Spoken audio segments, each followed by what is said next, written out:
My, how things have changed. They're now saying that RFK Jr.'s newly declared independent candidacy will actually help Joe Biden in the polls. A new survey reveals the commander-in-chief stands to benefit from a three-way standoff between Donald Trump, independent candidate RFK Jr., and Joe Biden. The NPR PBS NewsHour Marist national poll shows that without RFK Jr. in the mix, Biden and Trump are well matched, with the incumbent edging the ex-president by 3 percentage points among registered voters. But with RFK Jr. in the race, Biden will actually top Trump by 7 percentage points, 44% supporting Biden, 37% backing Trump, and 16% for Kennedy. But data on the impact RFK Jr. could have on Biden and Trump is mixed. According to 538 reporter Nathaniel Rakic, few polls testing such a three-way contest have been done, and those conducted the insurgent candidate appears to be siphoning votes from both, with Trump slightly leading Biden by 1.8 points in the national average. Per Rakic, conflating data signals that ultimately RFK Jr. would take away votes from the Republican and Democratic candidate equally, ultimately having a small impact. So one thing to note there is that this is among likely voters. And some of the appeal of these insurgent candidates, including Trump back in the day, was that they turned out an unexpected number of people who hadn't gone to the polls before. So I am wondering if that militates in favor of RFK Jr. having even more of an impact, but taking less away from Biden or Trump, or if that is more of an indication that he will take from Trump because he and Trump are both sharing this kind of unlikely voter pool. Conservative media figures are inarguably worried that an independent RFK Jr. candidate is going to hurt Trump more than Biden. That's clear from how Sean Hannity and others are now treating RFK Jr. They're kind of grilling him now when they have interviews. They're trying to call attention to his views on energy and regulations and things he said about gun control in the distant past that he doesn't purport to believe anymore. Things he said in the past that are totally anathema to conservatives in order to turn off the right from RFK Jr. So they perceive that he is a threat. I think the reality is, and it's correct to point out that this is just one poll. We don't have a lot of rigorous data on how RFK Jr. would affect the race from an independent candidate standpoint. I think the likelihood is he brings in people who were not going to vote for any other candidate, some who are going to vote for Trump, some who are going to vote for Biden. This ends up being the case with third-party runs. This is often the case with the Libertarian Party candidate. Again, both parties say, Democrats say this about the Greens, Republicans often say this about the Libertarians, that we own those votes, and if we didn't have to worry about this candidate, we would pick up another 1, 2, 3% of the electorate. But you don't own those votes. Those are votes for that candidate, and a lot of those people support that candidate and that platform, and your perception that that platform is slightly closer or somewhat closer to the R or the D, that's just your view. A lot of those people were not going to vote for someone else, nor should they, nor do they have to, nor are they forced to. You can vote for whoever you want. Your vote is not owed to someone else. So I really just cast aspersions on this entire, if it is the case that RFK Jr. ends up hurting Trump a lot because some people prefer what RFK Jr. has said on a host of issues, including COVID. Let's recall part of RFK Jr.'s condemnation of the establishment and the elites in both parties is that Trump as well, the Trump administration, empowered Dr. Fauci to make significant consequential decisions with respect to what the American COVID response would be. And a lot of people are dissatisfied with Trump for that reason. In fact, that's the subject in which he is most likely and most often booed at his own rallies, is for what he says about how he handled COVID. So he has to live with that, and if those people are voting for RFK Jr. instead, sorry, them's the breaks. Yeah, I'm looking at an article from the New York Times back in 2020 that notes that even in defeat, Trump found new voters across the country. Apparently, he picked up 10.1 million additional supporters with a noticeable jump in majority Hispanic areas.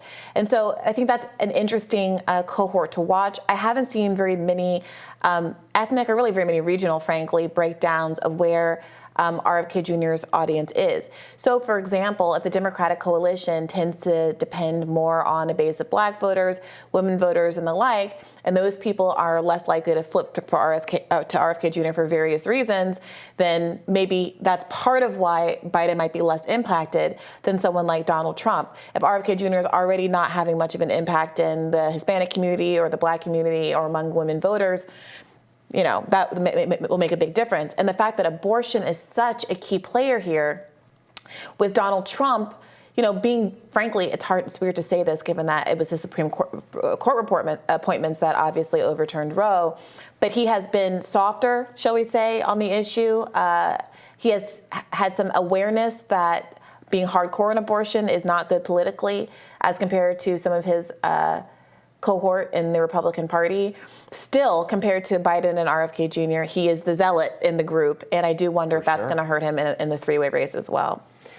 Well, regarding RFK Jr.'s stance on Israel, writer Michael Tracy notes on X that RFK Jr. continues to boldly challenge foreign policy consensus, now by, according to Michael Tracy, bizarrely claiming that without Israel, China can blackmail the entire world. He says the U.S. has a critical existential strategic interest for being in Israel, which he insists is not an occupying force. You wanted to highlight this. Tell me more about. So Michael Tracy's obviously being sarcastic there, pointing to the fact that many people saw RFK Jr. as a kind of more isolationist, anti-war, pro-peace candidate.